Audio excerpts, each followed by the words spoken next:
Qantas crews have begun thorough investigations to determine the cause of an engine failure that triggered a mayday call over the Tasman Sea. The flight inbound from Auckland landed safely in Sydney yesterday, with passengers praising the pilot's efforts in executing a textbook landing.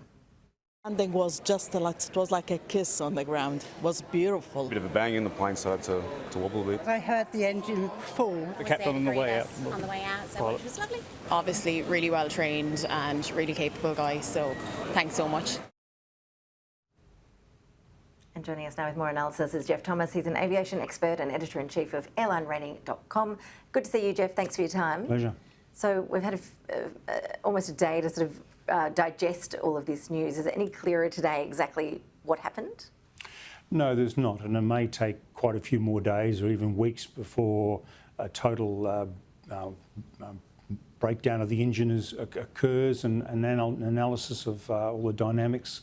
And that's something that Qantas will work with the ATSB, the incident crash investigator, will look at, and then I guess we'll learn in about a month's time what happened. There were reports that the passengers weren't told what had happened. Is that the standard way to deal with that, not to inform the passengers about what's going on as it's happening? Look, it depends. I mean, when you have a situation where you had QF32 back in 2011 where passengers could clearly see there was a problem because there was holes in the wing, there was fuel coming out, then yes, the crew do work with the passengers and tell them everything's under control. It's all, we know, we've got the situation under control. In this particular case, where you've lost an engine, there's nothing the passengers can do, and 75% of passengers have a fear of flying. So, you know, to one extent or another.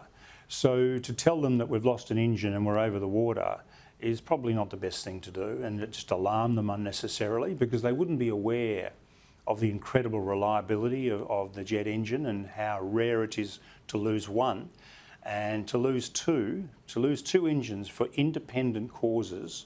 You'd have to travel 7,000 years back to the Ice Age for that to happen. That's how incredibly reliable engines are.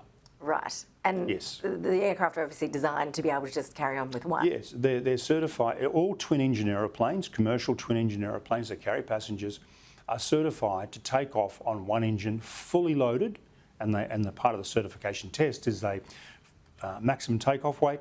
At liftoff, they pull one engine back, and it has to continue the climb and return to the airport.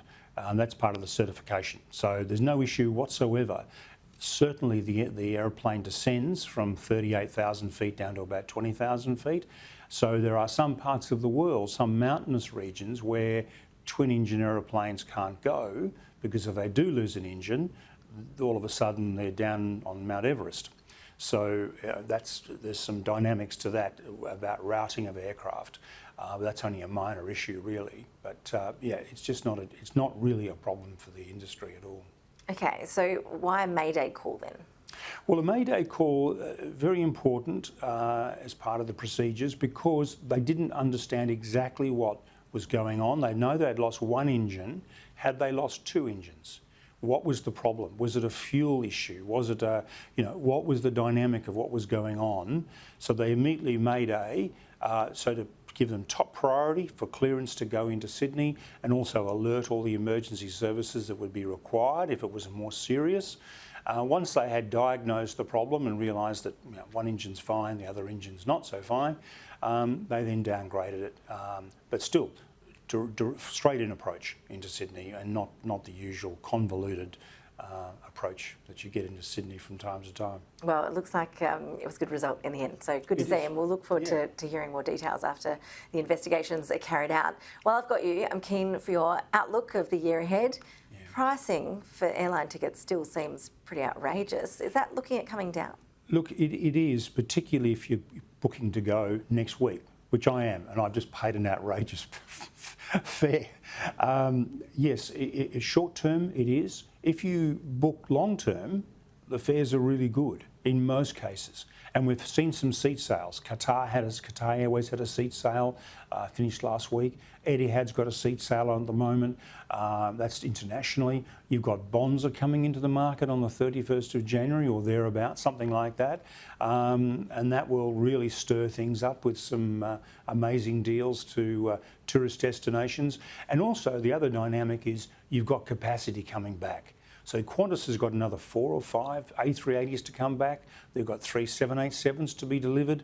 And there's a backlog of aircraft to be delivered because of the maintenance that has to be done on them before they're commercially ready to go back into service. So, and Air New Zealand will have all their aeroplanes back by the end of February. So with that capacity coming back, fares will come off. Okay, we'll have to keep an eagle eye out for some of those deals that might be on the horizon. Absolutely. Geoff, always appreciate you coming in to have a chat with us. Thanks so much. It's a pleasure.